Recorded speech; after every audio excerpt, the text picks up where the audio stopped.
I mean, that's literally why I'm doing what I'm doing. So I really appreciate reading that. It's fuel. It's fuel for me, you know.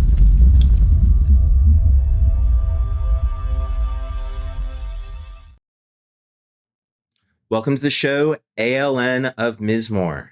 I've been following Mizmor for, I think, about 7 years now. I one time ran into ALN in Las Vegas when Mizmor was playing at Psycho Las Vegas, and we've kind of been talking off and on since. And this is a real treat for everyone at Clean and Sober Stoner. So thank you for joining us. We're really excited about this. Yeah, thanks for having me. Is that really where we met?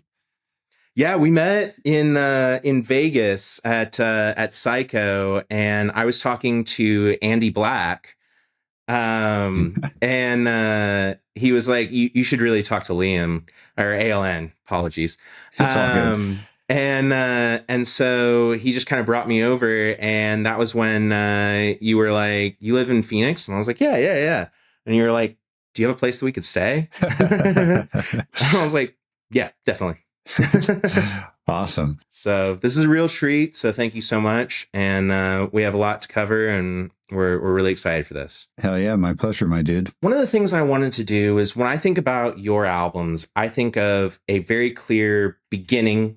Like the album really starts with a, kind of a birth of some kind, a birth of an idea, a birth of a sound. And luckily there's no clear ending per se. Like the idea doesn't necessarily end. The next album picks up and says, here's the next idea. But what I wanted to do was I wanted to start at the beginning with ALN. What is like your first musical memory, and what about that first musical memory informs who you are as ALN? Wow. Like in my life in general? Yeah. I mean, take it wherever you want to go. Sure. I was born into a musical family. So music has been part of my life since I can remember. I first learned how to play drums. My dad taught me the beginnings of that. And I got lessons afterward. And after a couple of years, I learned guitar from my older brothers, and then also got lessons for a couple of years. So we would play music together sometimes. Every kid had their own band that would practice at my parents' house. And yeah, music was just like always a part of the picture. In terms of like first memories or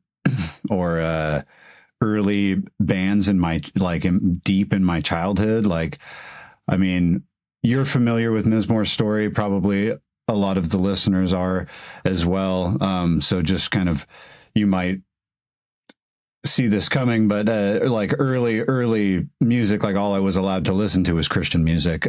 So mostly like worship music, alternative Christian bands, kind of Christian rock bands, and also Weird Al was something that was approved in our household. Often I knew Weird Al versions of songs before I knew the real versions of songs, if you can believe that, for a song as big as like Beat It by Michael Jackson and whatnot. Afraid not.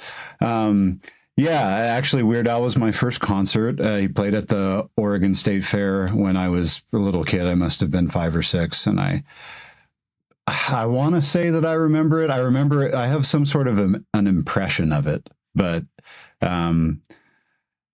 yeah, it's hard to remember that far back for me. I don't have the greatest memory. I remember like I got lots of music from my brothers, and I remember when I was in, I think, 5th grade, I got to go with my eldest brother up, because we lived in Salem, and you would go up to Portland if you wanted to see a concert. And so I think my first like Portland rock concert at the Crystal Ballroom was with my brother John, and we went and saw Ben Folds. Oh, very cool. But then, I through Christian music, I started listening to heavy music. Like when I was in elementary school, I think my favorite band near the end of elementary school was POD. So, the Christian version of like the heavy sound that I was beginning to be after in my life. Definitely. Yeah, I mean, I had in some ways similar. I mean, I lucked out because my mom was an old hippie, and so I grew up on a lot of like classic rock, but I also grew up, in the church and things like that. So there's things like I remember like one of my earliest memories is getting like a Jars of Clay CD for Oh yeah. Christmas. Yeah, yeah. Super So important band for any Christian kid of the 90s. yeah. When you're born around that time, and you just get Jars of Clay for Christmas. You do. So, we know that, your Instagram handle is Holy Doomed Black Metal. Where does that begin? Yeah, for sure. So I guess to pick up from the last question, like when I was in middle school, I got into classic rock. My parents liked some classic rock, which pretty quickly, like my favorite kind of band was like Led Zeppelin, say, like started going to the heavier classic rock, which by the end of middle school, beginning of high school was Black Sabbath. And then with some friends, like I have been playing in bands for most of my life as well, and a lot of which are with the same crew of people or a similar crew of people, rotating a couple in and out here and there. But through like playing in bands and hanging out with friends, I think there were a few of us that kind of started to go deeper into the metal sound together. Notably through like our bands at the time, which was Love Machine, which became Sorceress. Mm-hmm. So we were kind of there was a little crew of us that was on a Led Zeppelin, Black Sabbath kick. I started it was The Sword. Oh yeah, The Sword was a huge band for us, and that kind of got me like scanning certain record labels and like kind of exploring record label rosters and like similar bands. After a little bit of time, I found Southern Lord, and that label was really instrumental for me. But yeah, Black Sabbath turns into Electric Wizard, turns into Sleep, turns into Burning Wish. And same kind of journey for me when I was like a young teenager. For sure. Yeah. I mean, like zoomed out, I'd say like, yeah, classic rock, then like heavy metal, then like proto doom metal, then extreme doom metal. And through Southern Lord, they also put out Two Hunters by Wolves in the Throne Room. And so just from consuming all of their bands, which were mostly doom metal, started to get exposed to some black metal, and I really liked Wolves in the Throne Room. And so I started to then kind of explore what other kind of bands sound like them. Yeah, I guess by the time I got to the point where I wanted to make the music of Mizmor, I started writing that in 2011. The Sorceress record came out in 2009, which was, sounded more like a band like Witch, although there were heavier moments, and I really wanted to get heavier in the band. If it were up to me, eventually Sorceress would just become Mizmor. All the influences just over time got heavier and heavier. And I remember there was a conversation of like, we should have a blast beat in a song. The Sword does it. Like, we don't have to be like an all out black metal band. But we walked this line of like trying to be psych rock and doom metal. So we never pushed into the extreme as much as I was kind of hungry to do. And near the end of Sorceress, MSW started doing Hell, which I helped do some of the vocals on the first record. And after a couple of years would become the live drummer. We'd already kind of laid this foundation of extreme doom, and props to MSW for kind of fully realizing that evilist version of the sound that like it's so good, came at such a good time in my life. So when it came time that something thematically heavy and heartbreaking happened in my life, and I wanted to take to extreme music to get some catharsis and express those feelings, because Sorceress, there was some emotional content to it, but it was a lot of fantasy also. So Tolkien, right? A lot of Tolkien, yeah. A lot of just my own. Like I would have something I wanted to write a song about, and I would just cloak the entire thing in symbolism from different mythologies and Tolkien and whatnot, so that you couldn't tell what I was writing about, because I was pretty self-conscious about that kind of stuff, and it just sounded cooler to me if it sounded like an epic. But anyway, Mizmor was personal, and full of pain. So when I went to create that music, it was very natural for me to go to doom metal, as I had already kind of been exploring that and falling in love with that genre.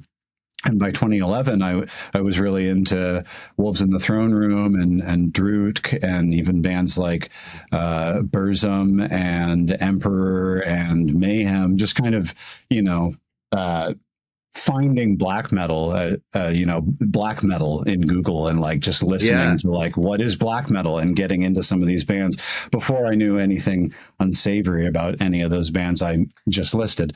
Those sounds are really impactful. So I wanted to start expressing this pain. You know, I also had my close friends project Hell that I didn't want to just make the exact same vibe of, so I tried to press into more of a black metal sound to be a little distinct, and obviously still plenty of doom metal in there, but I was searching to make a sort of anti-Christian exploration, and not like overtly satanic or anything. I mean, you know, the first Mizmor album was still like from a struggling Christian perspective, but the fact that black metal as a genre is anti-Christian was really appealing to me, especially calling the project Mizmor, which means psalm, and all this. So I guess a long-winded way of saying, when I went to make the first Mizmor album, I had two favorite kinds of music at the time,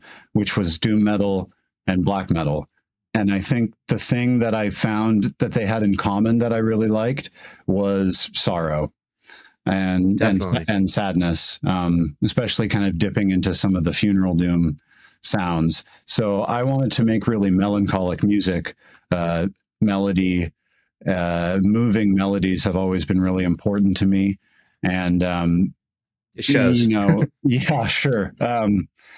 Especially in black metal, it's a fine line. You want it to be irreverent and evil sounding, but you also want it to be pretty and sad sounding. And if you kind of, for me, if you go too far in either direction, I lose a little bit of interest. So I was trying to make this like really dark, heavy thing, but that was also like pretty and full of longing. And so these two genres to me seemed like the perfect way to do that. And I also had already been developing this style as a songwriter that you can see in Sorceress and even some of my old solo recordings, where songs can be long and just have like a break or a droney section, and then go to a completely different part, and it doesn't have to be a new song. I wanted to make long form narrative music where I was, you know, this wasn't so intentional at the time, but like I was trying to tell a story. It just kind of made sense with the pacing for me that like, well, I could include both of these genres, and instead of like taking the mean average of the tempo of doom metal and black metal and being, well, that's what the mixture is, it could actually be like a true doom metal part. And then, you know, maybe your mind wanders for a minute as there's some feedback and we kind of like reset the table. And then there's a black metal section. Maybe I don't have to choose. Maybe it could live in the same space and it wouldn't feel so awkward. So yeah, I just really liked both. I felt like they'd be good tools to express what I was going through. And I just decided not to pick one or the other and try it out.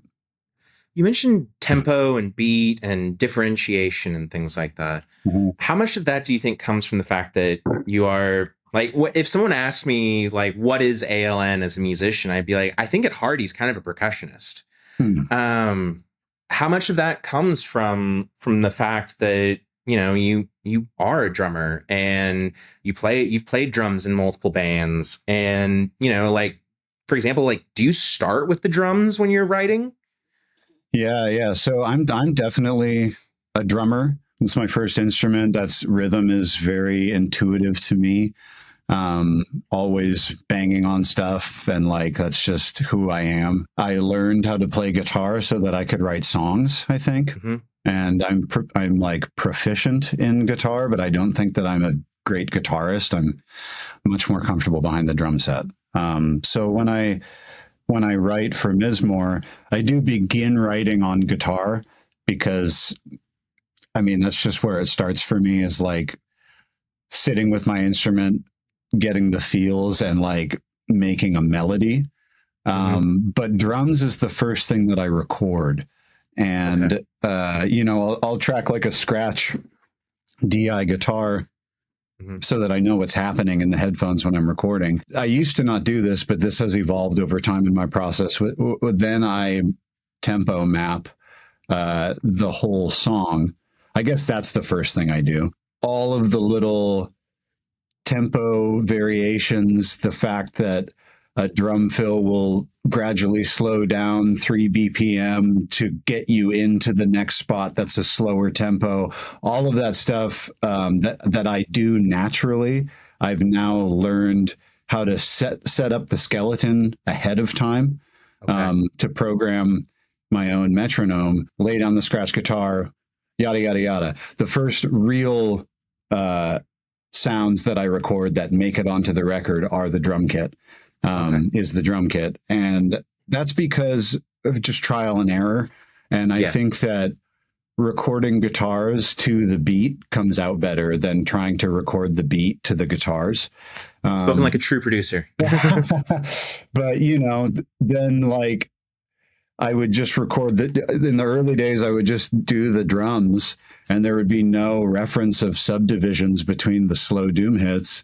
And then it would be really hard to record the guitars on top of it and have them be on beat. So over time, as I did it more and more and got more and more sensitive to things, I could no longer stand to hear that. So I would use a metronome. But again, like there are so many nuances in my drumming of where like there's these juxtapositions of tempo, but you can't just go from like 60 funeral doom to like, you know, 140 blast like that. It often feels awkward, and you want at least a bar of some sort of like, all right, here's where it picks up, a little drum fill, and now we're kind of into the part, or vice versa. And so that all has to get programmed to the point where it feels like something I would do naturally anyway, so that I can just play how I would and not really be thinking about it. And then when I get to a part that's really slow, oh, yep, there's the subdivisions that I need. We're still on track. I'm a drummer for sure. And I think I'm sensitive to rhythm. So that process has had to evolve over the years as my palette has gotten more refined and I've gotten better at listening to things and then being like, oh yeah, that's not good. Yeah. I mean, I would say that, you know, if someone was like, what are the two, like if someone said, pick two things out of Mizmor that distinguish Mizmor, like little tricks or something like that, that are like unique, you know, it's Mizmor. I'm sure a lot of people say the inhale scream. But I would say there's like a drum part that you do that pops up in at least a few songs, that it's like almost like a roll between your feet and onto the toms. And like that was when I was like, I think this guy's actually a drummer, by like at heart. Yeah, absolutely. And I feel so bad for the various live drummers that I've had over the years, because You've had some great ones. I'm very picky, and any mistakes, or not even mistakes, but just differences or variations that happen amongst all the live players, it'll be the drums that I notice that I'm like, hey, and like give notes on. And I'm just like, always have to be like, I'm sorry, you're the drummer in my band, and it's the thing that I care about the most. Like, so I have to harp on it, but, you know, thanks and all that. But yeah, they have it the hardest because it's the thing I care about the most. So you brought up MSW, and obviously one of the reasons we're here is to talk about Alluvion, your upcoming collaboration. And so I think it's really important to talk kind of about you, MSW, like Andy, Salem, the BG, things like that. So I think one of the real kind of big questions is like, we talked about first memories, like how does ALN and MSW begin? How does that Odyssey begin? You guys have been working together for like about 20 years, right? About 20 years, yeah.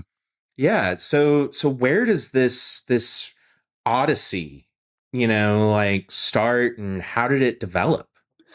Good question. Yeah, Matt and I met in like seventh or eighth grade. He was part of a band in Salem called Sunmarine, Sunmarine, and they were an instrumental band that wanted a singer.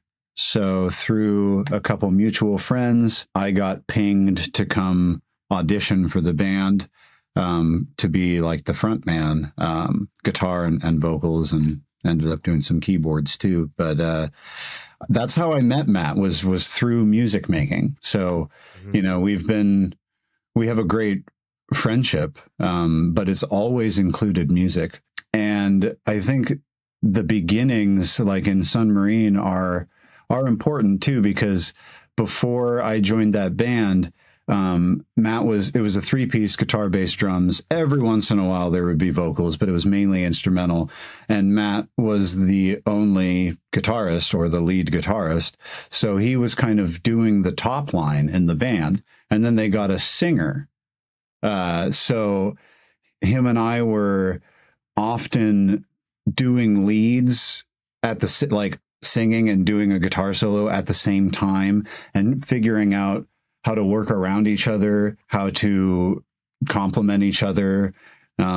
So I do think that, like, intrinsically, and this is something Matt and I have, MSW and I have talked about and over the years, and I think most of the time it ends up being a constructive thing, but I think baked into our relationship there is some level of competition. That makes sense. And at its best, it is just making us always become better musicians in our projects and whatnot. When Sunmarine broke up, members of that band, which included Matt and I, made this classic rock, sleazy, kind of stoner doom adjacent, but much more rock and roll and groovy, kind of Eagles of death metal mixed with Black Sabbath style rock band called Love Machine. And that included Andy Black and Blake Farron, who are members of Mizmor now. Andy's also a member of Hell. Side note, Andy and I met in the 4th or 5th grade. Wow. Well before I met Matt, and have been like best friends our whole lives, and also have made music together our whole lives. So at the point Great music, by the way. Thanks.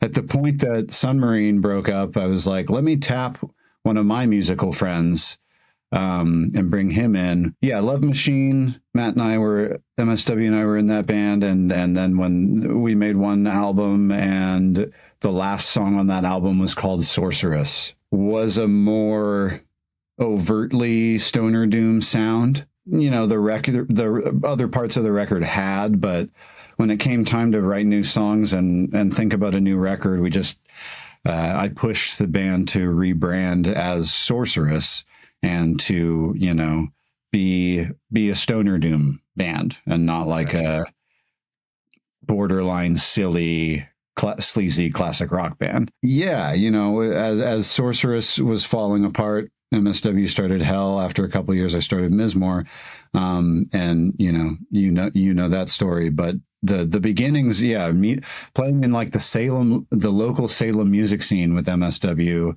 from the time he was 14, and from Sunmarine to Love Machine to Sorceress. But the interesting thing is that we never really genuinely written music together from the ground up till Alluvion. I mean, in Sunmarine, I would bring a song to the band, and or Matt or Chris or Alex would bring a song to the band, and we would all, collaboratively hash it out. Sorceress became very much my band over time, to where I was really writing everything and bringing it to the band, and still, letting parts evolve as all the members learn things.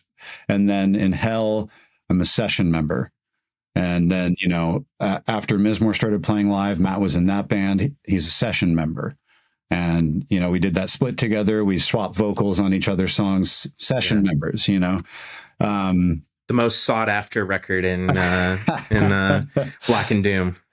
So it really did feel unique and special to me for us to sit down and go, let's write something together. Let's both have a guitar on our laps.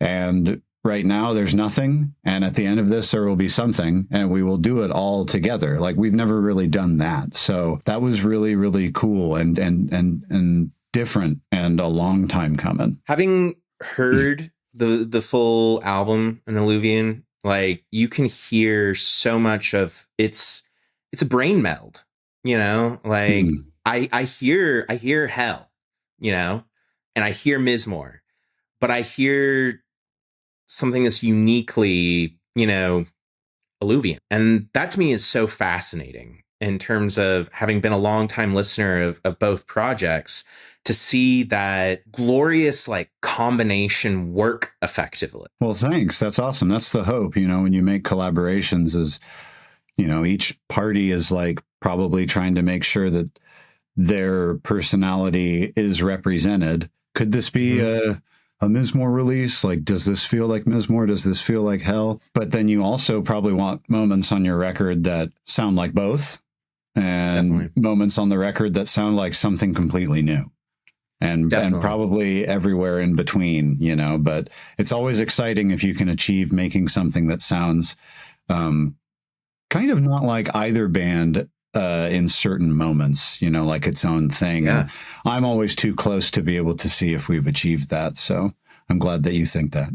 I 100% do. I 100% do. I wanted to keep talking a little bit about the past, because there's a certain mythical location in Salem that is affectionately called either the burial grounds or the BG. Mm-hmm. And I know that factors into a lot of both your relationship with MSW and your relationship with music. It's kind of this, I don't want to say shrouded in mystery or anything like that, but it's almost mythical. Mm-hmm. And so I guess dispel some myths, what were the people like? What did it smell like? What was it like to hang out there, to see the birth of, because for those who haven't heard of the BG that are watching this, you see Mizmor come out of there, you see Hell come out of there, you see at least one member of Blood Incantation come out of there. Unto Others, it's kind of, I mean, at least for me, as someone who's been following a lot of these bands for so long, it's kind of this landmark almost. For sure. Yeah. It's a very important place. It's interesting. My introduction to the burial grounds definitely happened after Matt. I just can't seem to call him MSW, can I? That's okay. It's an adjustment for me as well. I think most people know our names at this point, and that's totally fine. So to keep the narrative going, back in time, I was describing the Salem music scene, Sun Marine and Love Machine and Sorceress, and the Salem music scene was really small.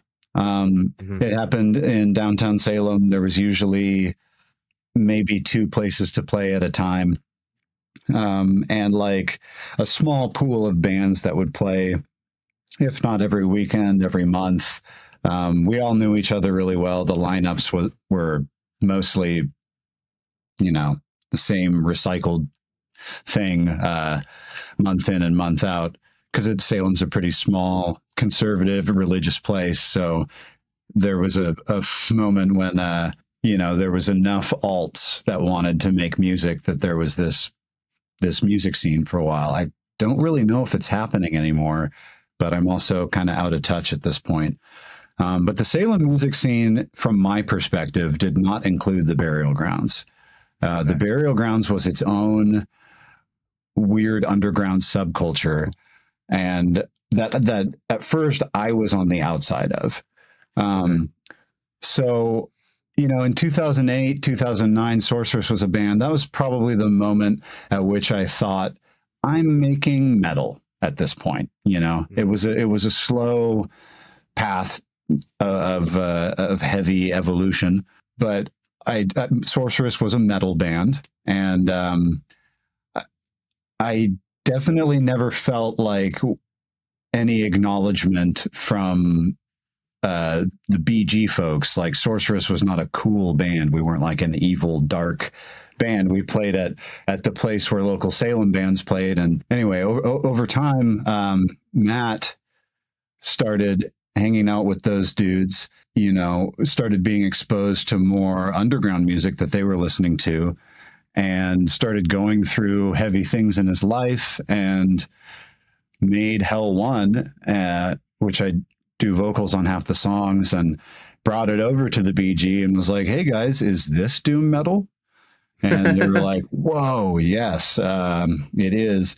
So they fell in love with him, and he started hanging out over there all the time. And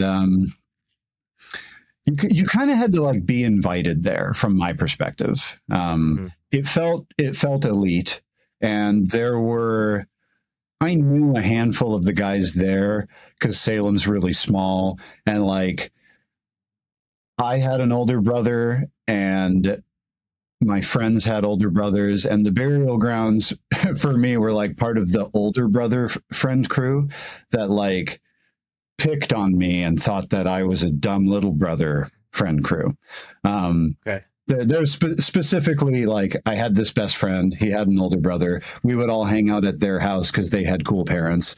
So, Paul and Nate were best friends with his older brother, and I would be there, and they hated us. Like, they were super punk and cool already, sewing their jeans with dental floss and being anarchists, and we were just like dorky little kid brother. So I remember just thinking that they didn't like me, and I think for good reason. Couple specific stories, but I remember Matt started hanging out there, and then one day I was like invited with Matt to come over, and I was like, okay, I guess I'll come to the Burial Grounds. I'm pretty sure those dudes hate me, but whatever. And I remember hanging out over there, smoking weed with Paul and Kyle and Matt and our buddy Kento. And they were really nice. And they played Burning Witch. And that was the first time I'd ever heard Burning Witch. Kind of changed my life musically. Yeah. Especially like being stoned and just hearing like History of Hell come on for the first time and being like, okay. So over the next couple years, I started hanging out there more, feeling more accepted there. Sharing Mizmor, the first Mizmor album with Nate. Nate became a close friend because it was shortly after that I started playing drums in Hell, and Nate was in that. And so kind of just started over a lot of these relationships where it's like, hey, this isn't 10 years ago anymore. We're all adults here, like, we're friends, it's cool. So that was really, really great. And it was so huge for me to be accepted into that community because I was losing my faith in Christianity, and I had just gotten back from Germany, and I had completely changed my life and like left all my friends behind, kind of, and like did a 180 and needed a community. But they were this community. The Burial Grounds was this community of like pretty much nihilists, that they showed me that nihilists can be good people, and also like just exposed me to just weird worldviews. There's constantly the evilest music playing. So here's here's the snapshot of the burial grounds when I first started going there. It changed over the years. Okay. As people became more mature and didn't want to live in a sty anymore. But when I first started going there, beer cans everywhere, in every corner, dust everywhere, mold some places, always satanic, insane music playing, always beer drinking happening and weed being smoked. And every concert flyer, Xerox, shitty, like all over the walls, animal bones, antlers, fur, all over the hearth. Just complete every square inch of walls. Everything's covered up, dank, dark, and evil and metal looking. And yeah, just like wild people. Like there were constantly parties, there were constantly shows that would devolve into parties, and but it was really cool, like especially when they had shows there in the basement and Nate would be doing the Eternal Warfare distro, selling cassette tapes. He taught me how to make cassette tapes, how to order from National Audio Company, and like how to fill out the forms and like what J cards are, and just like, here's how you make your own extreme music, and then you put it on a tape and you sell it to people, trade it to people, give it to people. You just make it and put it in the world. And through this DIY community, you can distribute it. So that was really influential to me. And yeah, they'd have shows down in the basement where, I mean, so many bands that you've heard of that are now decently big in our scene would tour through there because they had this band called Leech. That wasn't really that active by the time I started hanging out. But Leech was contemporary with Fauna and Wolves in the Throne Room. It was their own, what we now call Cascadian black metal. And they would do all the DIY stuff. They would go on tours with tapes they made, with shirts they screen printed, and eventually make connections with other people doing similar things in other parts of the country.